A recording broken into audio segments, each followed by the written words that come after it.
Vai Renzo. Ecco Stefano, mi devi aiutare che io ti preparerò un gelato che scotta, un gelato che farà una montagna di fumo. E cosa devo fare?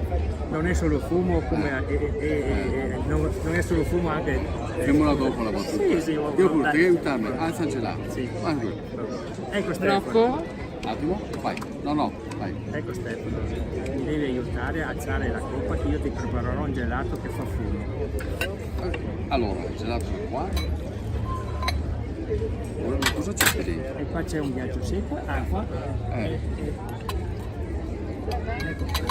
Appoggialo sopra. Ah, lo brucio! Eccola, vedi che fa un sacco di fumo.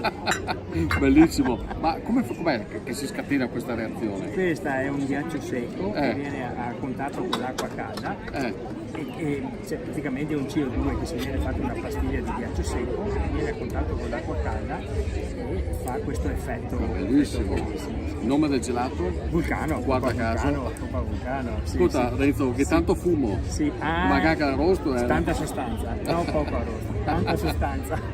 Allora posso... Sì. Bene. È freddo. Ah, eccezionale. Dimmi si scotta.